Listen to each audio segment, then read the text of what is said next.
अब बात कर लेते हैं इंटरव्यूज के बारे में। इंटरव्यूज में क्या क्या सवाल पूछा जाता है। इंटरव्यूज में भाई सोचते हैं लोग कि जमीन आसमान का बहुत ज्यादा फर्क वाली चीजें सवाल जवाब कर लेंगे, तो नहीं, ऐसा बिल्कुल भी नहीं है। और आपसे पूछा जाएगा कि आप सैलरी क्या लेना पसंद करोगे, तो बहुत सारे लोग को क्या होता है कि स्टार्टिंग में सैलरी, अगर कोई फर्स्ट टाइम जा रहा है ना,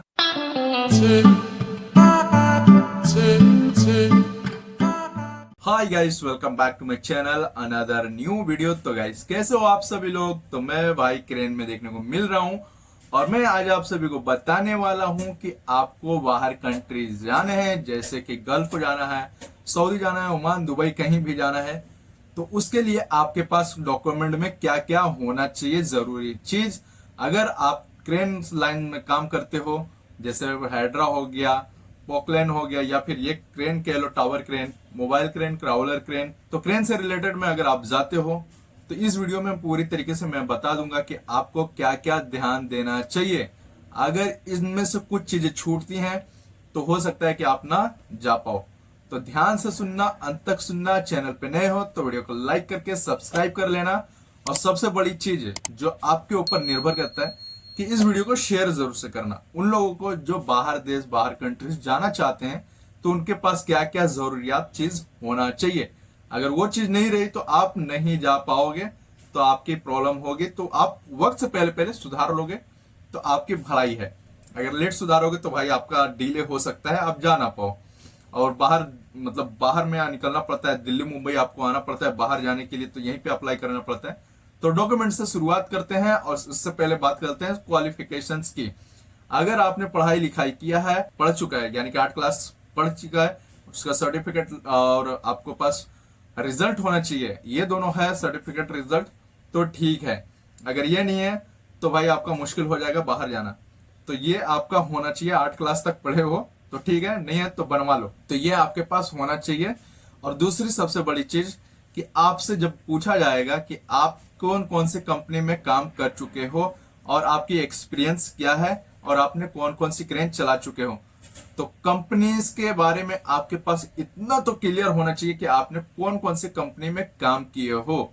आप कंपनी का नाम से रिलेटेड आप वो बना लेना, बायोडाटा या फिर कह लो रिज्यूम। तो कम से कम आपको नहीं तो 3 से 4 कंपनियों का आप ऐड करा लेना। 2 साल इसमें किया, 3 साल इसमें किया, 5 साल इसमें किया, टोटल ये चीज होना चाहिए। ये अगर डॉक्यूमेंट है, रिज्यूम या फिर बायोडाटा कह लो, 2-3 कंपनियों का आपके पास होना चाहिए।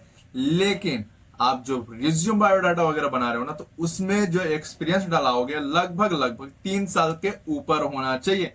3 साल के नीचे है तो दिक्कत हो सकती है, क्या पता जॉब ना मिले, क्योंकि ये बड़ी क्रेनें हैं, लाइसेंस लगते हैं, बहुत सारी चीजें हैं, आगे पीछे देखना पड़ता है भाई। तो इसमें आपको होना ही पड़ेगा। तो अब बात कर लेते हैं आपके लाइसेंस के बारे में। तो लाइसेंस आपका जो बनने वाला है, इंडिया का कोई सा भी लाइसेंस होना जो मार्केट वैल्यू है, जिसकी मार्केट है, जैसे ग्लोबल, यूनिक और पता नहीं कौन कौन से हैं, तो वो लाइसेंस जो पॉपुलर है वो लाइसेंस आपके पास होना चाहिए। और उसमें एक्सपीरियंस भाई होना ही चाहिए। एक्सपीरियंस नहीं होगा तो दिक्कत होगी। लाइसेंस के साथ साथ उसकी सर्टिफिकेट आती है, तो सर्टिफिकेट भी होना चाहिए ये आपके पास। ये नहीं रहेगा तो प्रॉब्लम होगा, तो आप अप्लाई मत करना।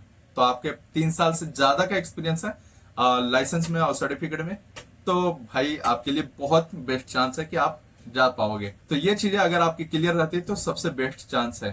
तो आधार कार्ड, पैन कार्ड आपका प्रॉपर होना चाहिए। बाकी कंपनियों का जो आपने काम किया, तो वहां वहां का आपके पास अगर एक्सपीरियंस लेटर मिलता है, जैसे कंपनी कोई कोई कंपनी देती है, मुझे 1-2 कंपनी का एक्सपीरियंस लेटर मिला है, 1-1, 2-2 साल का। तो आप जहां जहां काम करते हो, काम छोड़ते हो, तो वहां से एक्सपीरियंस लेटर आप ले लेना। अगर कहीं भी जाते हो ना कंपनियों में, तो वो देखेगा कि आपके पास एक्सपीरियंस है, लेकिन आपको बाहर देश जाना है तो वो चीजें आपके पास रहेगा ना, तो वो समझेगा कि आपको अच्छी खासी नॉलेज है। अब बात कर लेते हैं इंटरव्यूज के बारे में। इंटरव्यूज में क्या क्या सवाल पूछा जाता है। इंटरव्यूज में भाई सोचते हैं लोग कि जमीन आसमान का बहुत ज्यादा फर्क वाली चीजें सवाल जवाब कर लेंगे, तो नहीं, ऐसा बिल्कुल भी नहीं है।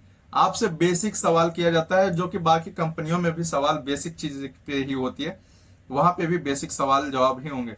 आपसे बस यही पूछा जाएगा कि 5 टन का क्रेन चलाए हो, तो 5 टन का क्रेन में मतलब कौन कौन सा लोड उठाते हो, कौन कौन सा बेल्ट से उठता है, कौन कौन सा सीलिंग से उठता है, तो वो आपको बताना पड़ेगा।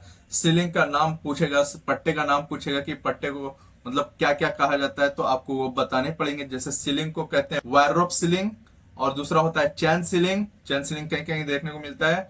और जो तीसरा होता है वेब सीलिंग, जिसे हम बेल्ट को कहते हैं, पट्टे को कहते हैं, जिसमें प्लाई उठता है, लकड़ियां उठती हैं, उसे बोलते हैं। ये 3 रहता है। एक होता है राउंड सीलिंग, जो कि उसमें पता नहीं किस चीज का बना रहता है, मार्केट में उतना देखने को नहीं मिलता है, लेकिन गिने चुने कंपनियों में देखने को मिलता है। चैन वाला सीलिंग जो होता है वो भी गिने चुने कंपनियों में देखने को मिलता है। तो आप ये बता सकते हो कि ये सीलिंग इस्तेमाल होता है। आपसे पूछा जाएगा कि अगर आप 5 टन का क्रेन चलाते हो तो आउटर से कितना उठाएगा लोड। 50 मीटर का बूम है तो आपको बता दो भाई 1400-1500 किलो उठेगा, तो वो आपको बताना ही पड़ेगा। अब पूछा जाएगा कि 5 टन का क्रेन है और 4 पोल का रोप है, तो आप नजदीक से कितना टन उठा सकते हो, तो वो 5 टन तो बेसिक उठाएगा, जो कि 4 पोल है। अगर 2 पोल होता है तो 2.5 टन हो जाएगा। तो ये चीजें पूछा जाएगा, ज्यादा नहीं, खूब से खूब 5 से 10 सवाल होंगे, ज्यादा टफ सवाल नहीं रहेंगे। अगर टफ सवाल तो वैसे तो मैंने सुना नहीं भाई, क्योंकि मेरे यार दोस्त भी गए हैं तो वो बोलते ज्यादा टफ नहीं रहता है, नॉर्मल रहता है। तो आपसे भी नॉर्मल। और आपसे पूछा जाएगा कि आप सैलरी क्या लेना पसंद करोगे। तो बहुत सारे लोग को क्या होता है कि स्टार्टिंग में सैलरी, अगर कोई फर्स्ट टाइम जा रहा है ना, तो उसका भाई सिलेक्शन होना थोड़ा मुश्किल से होता है। अब मुश्किल ये आती है कि क्योंकि वहां का लोगों का कहना है, वहां का लोगों का बताना है कि अगर आप रिटर्न हो तो आपको पैसे जो है, आपको जैसे 50,000 ऑलरेडी मिल रहे थे फर्स्ट टाइम में, तो सेकंड टाइम में आपको हो सकता है 80-1 लाख पहुंच जाए, 80,000 से 1 लाख। लेकिन जो फर्स्ट टाइम जाता है ना, तो बहुत मुश्किल से सिलेक्शन हो पाता है, क्योंकि लोगों का कहना है कि रिटर्न लाइसेंस मांगते हैं। तो रिटर्न लाइसेंस कहाँ होगा, जब फर्स्ट टाइम कोई बंदा जा रहा है तो उसका फर्स्ट टाइम ही होगा ना। तो वो चीजें को लेकर बहुत बड़ा कंफ्यूजन हो जाता है। तो मैंने अभी तक जितनी चीजें बताया ना, वो चीजों पे अगर आप काम करते हो ना, तो आप बिल्कुल भी विदेश जाने के लायक हो। अगर ये चीजें नहीं रहती हैं तो थोड़ा मुश्किल हो सकती हैं। अगर आपका कुछ भी क्वेश्चन है तो कमेंट जरूर से कर दीजिएगा, मैं उसका जवाब जरूर से दे दूंगा। और इस वीडियो को यहीं तक रखते हैं, तो वीडियो को लाइक एंड सब्सक्राइब जरूर से कीजिएगा। तब तक मिलते हैं अगले वीडियो में।